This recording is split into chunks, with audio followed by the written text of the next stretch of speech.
L'histoire d'aujourd'hui est celle d'un homme qui remet à une femme en pleurs les fleurs qu'il destinait à la tombe de sa femme et qui lui rend sa générosité avec gentillesse. Michael et Adèle étaient heureux en ménage depuis 63 ans lorsqu'un terrible accident de voiture les a séparés. C'était une soirée froide, et le couple rentrait en voiture de la fête d'anniversaire de leur petite fille lorsqu'ils ont été percutés par une voiture venant de la direction opposée. Michael a eu la chance de survivre à la collision, mais Adèle est partie pour sa demeure céleste avant même d'avoir pu se rendre à l'hôpital. Michael était dévasté après qu'Adèle l'ait quitté, et depuis ce jour fatidique, il lui rendait visite chaque week-end. Chaque dimanche, l'homme âgé se levait à 8 heures, s'habillait pour un rendez-vous avec sa femme bien-aimée, lui achetait un bouquet de ses fleurs sauvages préférées et marchait jusqu'à l'arabus le plus proche. L'homme avait plus de 80 ans et, depuis ce tragique accident de voiture, il n'avait pas pu se remettre du traumatisme et préférait prendre le bus pour toutes ses destinations. Un jour, alors qu'il se rendait en bus chez sa femme, son attention a été instantanément attirée par une femme qui sanglotait de manière incontrôlable. Elle était âgée d'une vingtaine d'années et lui rappelait sa fille. Soucieux, il a décidé de s'approcher d'elle. « Et, vous allez bien ?» lui demande-t-il doucement. Michael remarque que ses yeux sont rouges vifs lorsqu'elle lève les yeux. Elle semblait bouleversée, et les poches sous ses yeux suggéraient qu'elle avait beaucoup pleuré. « Oh, non. Je vais bien », dit-elle rapidement en essuyant ses larmes. Michael devinait que quelque chose n'allait pas à cause de son expression désemparée, alors il lui demanda gentiment, « Ça vous dérange si je m'assois ici ? Je sais que ce ne sont pas mes affaires, mais en parler pourrait vous aider à vous sentir mieux. » La femme, les larmes aux yeux, leva les yeux vers lui et finit par hocher la tête. En prenant place, Michael remarqua qu'elle continuait à fixer le bouquet de fleurs qu'il tenait dans ses mains. « Est-ce que vous aimez aussi ces fleurs ? Ce sont les fleurs préférées de ma femme.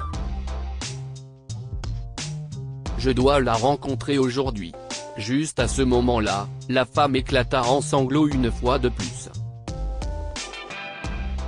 Perplexe devant sa réaction, Michael s'excuse. « Je suis désolé, mais je dis quelque chose de mal ?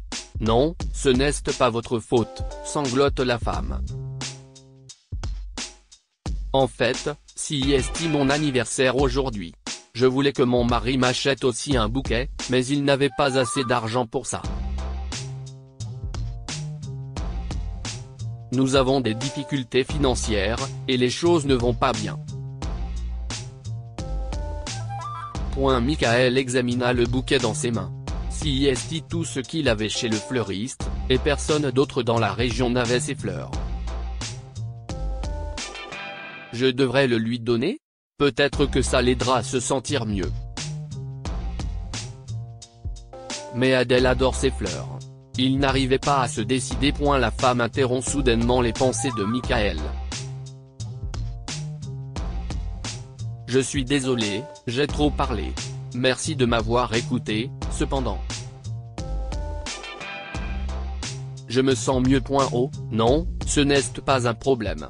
Je suis soulagé que vous vous sentiez mieux. Ce sont de très belles fleurs, d'ailleurs, » a-t-elle ajouté en désignant les fleurs dans sa main. « En fait, ces fleurs sont pour mon rendez-vous avec ma femme, » explique Michael. « Elle m'a quitté il y a quelques années, mais je vais la voir sur sa tombe tous les week-ends.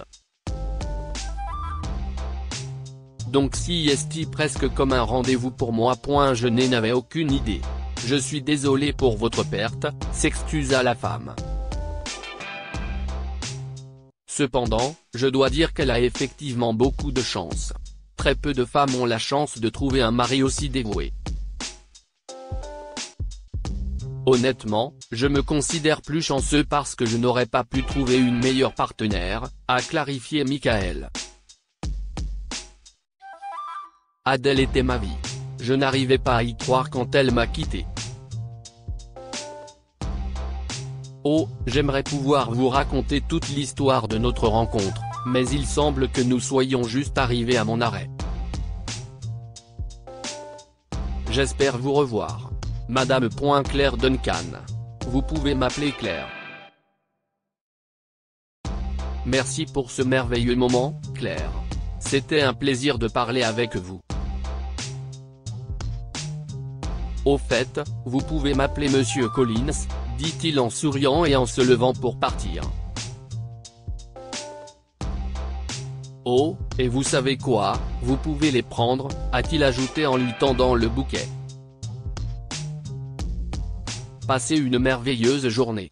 Oh, non, elles sont pour votre femme, je ne peux pas les prendre, proteste Claire, mais Michael insiste et finit par lui tendre les fleurs. Merci beaucoup, Monsieur Collins, répond Claire en souriant. Vous êtes extrêmement généreux. L'homme lui rend son sourire et sort du bus. Claire regarde par la fenêtre, espérant revoir Michael pour lui dire au revoir, mais il n'est plus là. On aurait dit qu'il s'était volatilisé sans laisser de traces près du cimetière. Il était là à l'instant. Où était-il passé? Elle était perplexe. Chez elle ce soir-là, Claire a décidé de rencontrer M.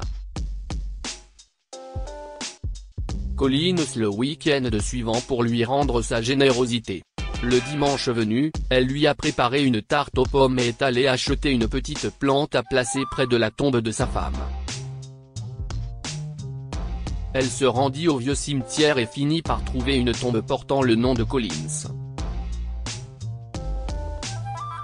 Ce doit être le dernier lieu de repos de Madame Collins, pensa-t-elle. Plusieurs heures avaient passé, mais il n'y avait aucun signe de M. Collins.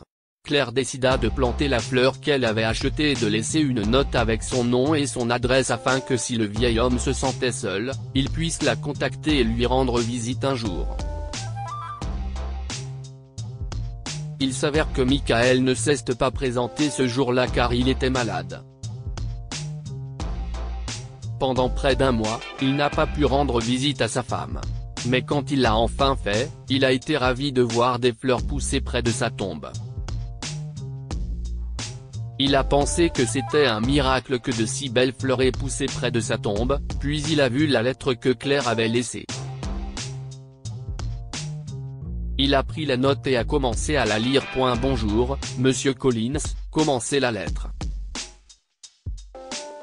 Merci pour les fleurs que vous m'avez offertes ce jour-là. Je voulais vous rencontrer et vous remercier, mais je suppose que quelque chose vous a retenu.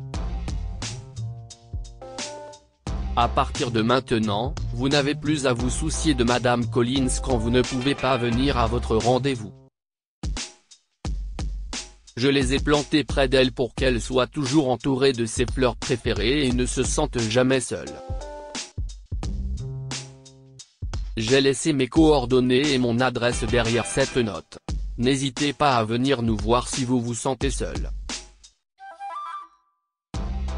Vous n'êtes rien de moins qu'une famille pour moi. Avec amour, Claire. Les yeux de Michael se sont mis à pleurer alors qu'il terminait la lecture de la lettre. Après avoir passé du temps avec Adèle ce jour-là, il se rendit directement chez Claire. Depuis ce jour, Michael était devenu un visiteur régulier de la maison de Claire. Elle et son mari Edward le traitaient comme leur père, et Michael aimait passer du temps avec eux et s'occuper de leurs enfants. Que pouvons-nous apprendre de cette histoire? La gentillesse engendre la gentillesse. Michael a réconforté Claire en lui donnant les fleurs de sa femme, et en retour, elle a planté un petit jardin de fleurs pour sa femme et l'a accepté dans sa famille. Les petits actes de gentillesse peuvent parfois faire naître un sourire sur le visage de quelqu'un. La joie sur le visage de Claire lorsqu'elle a reçu les fleurs de Micheal en est un bel exemple.